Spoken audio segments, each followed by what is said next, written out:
Your team has been working together for more than 10 weeks, and you have established patterns of how you work together. So let's ask an important question. How is your team doing? Are you working effectively and making great progress? Are you meeting all of your goals and deliverables? But as you make this progress, are you noticing any of the following situations in your team? One guy dominates the team. Does he or she try to control everything and put down other people's ideas so that they are not even considered by the group? Are they great at telling everybody else what they should do, but not very good at listening? Are females on your team dismissed and treated differently than the males? Is she not fully engaged with the team? Are her ideas overlooked by the males on the team? When she talks, are her ideas ignored? Do you jokingly put down other people's ideas? Even as a joke, they can be hurtful and minimize contribution. I used to call this the zinger rule. When someone zings you, you disconnect from the meeting, and you are thinking about how you will get back at them, or you are thinking, I'm not going to say anything else and get zinged again. Either way, you have lost the thoughts and attention of that person, at least for some amount of time. When conflicting ideas are presented, do you argue about which one is better, or do you identify the positives and negatives of each idea and try to synergistically build a third idea that takes advantage of the best parts of both ideas? The best idea is never the first or second or even third idea discussed. The best idea is almost always a hybrid of multiple ideas discussed by the group.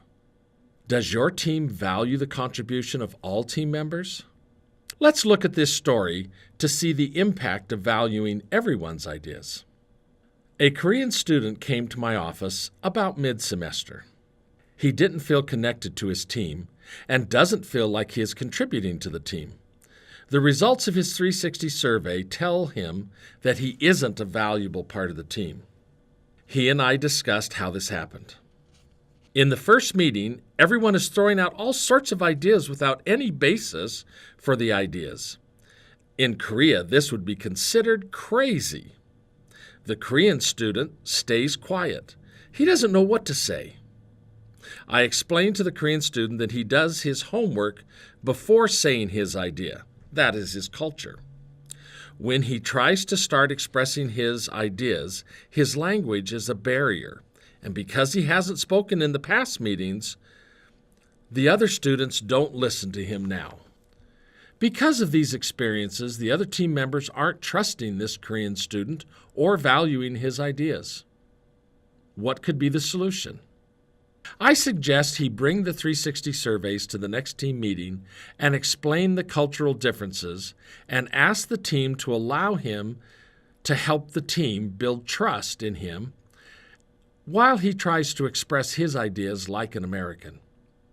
If it doesn't work, he will come back to me for more help. So far, he hasn't come back. So maybe his teammates began listening to him. It's not just international students that can get lost. Let's look at the idea of how analytical people get treated. Idea people are those people who can go into a room and bounce 1,000 ideas off a wall. Analytical people want to think about it for a week and then give their idea. Their idea may be dynamite and very concrete because of the time and consideration they've given. In many cases, they will be much better than the ideas that are thrown out as part of a brainstorming session. Analytical people need time to think. In a meeting, if you just throw your idea up and say, go, the analyticals will be left out of the meeting. To avoid this problem, send topics out a week in advance so the analytical people can think through the idea a week before the meeting. These are just a few examples of dysfunctional teams. You may not think your team is dysfunctional, but that might be because you are the source of the dysfunction. Talk to team members, and particularly look for people who you do not think are fully contributing. There is probably a reason, and the team can help.